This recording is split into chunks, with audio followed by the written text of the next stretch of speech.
It's Ramsey Dewey over here in Shanghai, China. Let's talk about the Shanghai Lockdown again, because the last video I made presented a bunch of you with questions. And I think the reason why is because I didn't act panicked and shocked and scream my head off like a lot of other YouTubers try to do to grab your attention. You ever watch those kids on YouTube who start every video like this? Guys, you're not gonna believe what happened. Ah! Well, if you haven't noticed, if you're brand new to the channel, this is not that kind of content. So, I brought up a couple of issues. And some people took issue with what I said. Specifically that it is very important to be very truthful about what is actually going on. There are some shenanigans going on in Shanghai.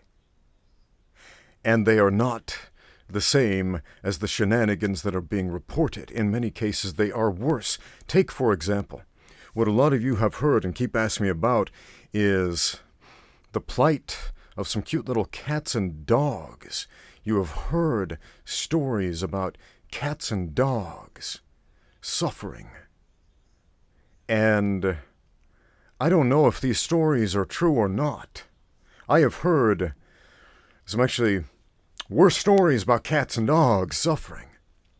I've heard some very draconian stories about people murdering a dog just to spite somebody during this lockdown. And whether any of these stories are true or not is beside the point, because we have literally millions of people, of human beings, locked in their apartments with no access to food or clean drinking water.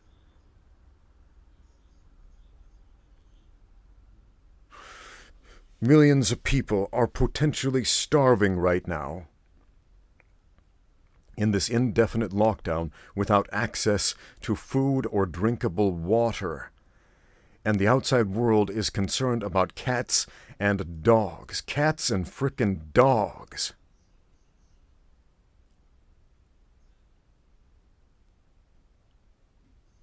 That speaks volumes about the human condition. That CNN is reporting an emotional story about cats, which may or may not even be true. Meanwhile, what is true, what is being experienced by millions of people here in Shanghai, is people are locked in their apartments, unable to leave. When I said lockdown in my previous video, I think a lot of you misunderstood what that was, because wherever you live, you went through something and called it a lockdown, and nothing was locked down, and you were free to go outside and go wherever and take long walks on the beach and go outside and soak in the sunshine and go to a grocery store and buy food and turn on a tap with clean, drinkable, potable water, and everything was fine. And nothing was actually locked down. Maybe you had a job where your office closed for a while. I don't know, but that's not the same as literally being locked into an apartment with no access to food or water. And yet, what is being reported is cats and dogs. So a bunch of you have told me a story about a video that you saw, and I haven't seen this video, so I cannot say anything about it. About some dude with a green bag tossing cats into it, then torturing those cats. And then you said something like how horrific it was. I don't know anything about this. And you want to know, is it true?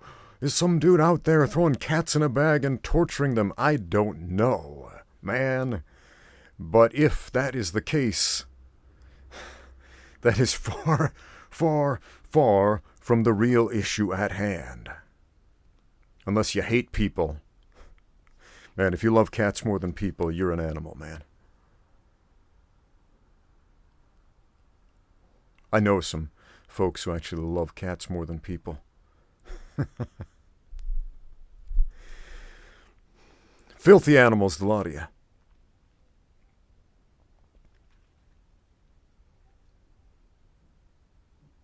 So if you didn't see the last video, here's a quick synopsis.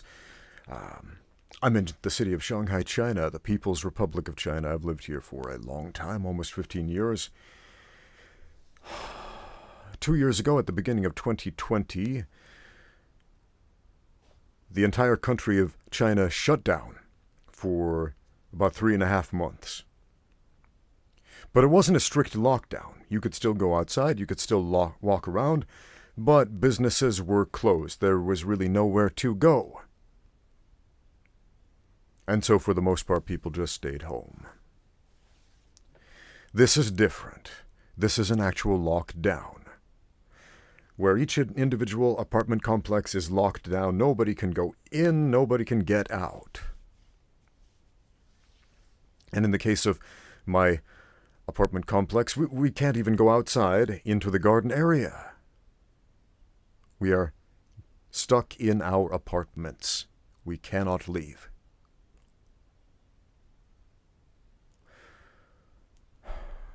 And because I delivered that video in a calm and measured tone, man, I got some crazy backlash. People just virtually screaming at me, "I can't believe you. It's as if you're condoning these actions because you're not outraged enough." Outrage, listen, folks, listen very carefully. Outrage and panic doesn't help anyone. It doesn't help me. It doesn't help my kids. It doesn't help my wife. It doesn't help my neighbors. It doesn't help this country. It doesn't help you. You know who it helps? It helps corporations that profit off of clickbait. And nobody else, literally nobody else.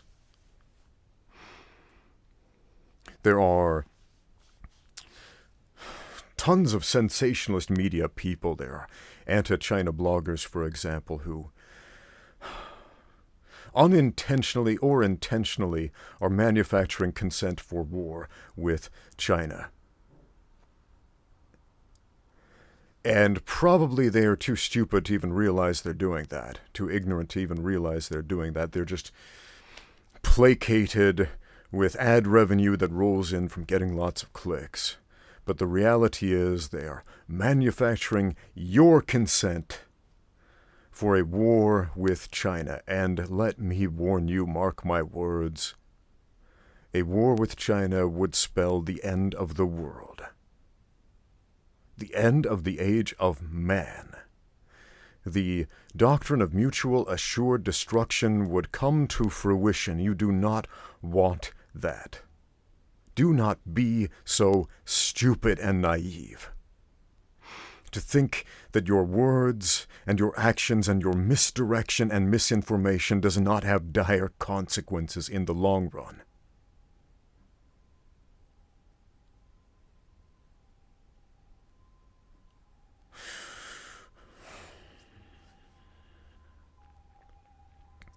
Some of you have begged me to give you a political rant. What is politics? It is the legitimate use of violence. And that's about it. It's not current events. It's not politicians yammering, putting on a little puppet show, giving you the illusion of choice.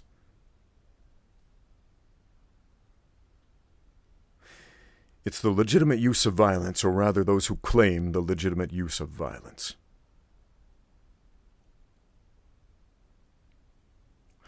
And who gives them that claim on that alleged legitimate use of violence? You do. You do. Through your manufactured consent, through your outrage, through being shocked and appalled and panicking. Your panic gives them power.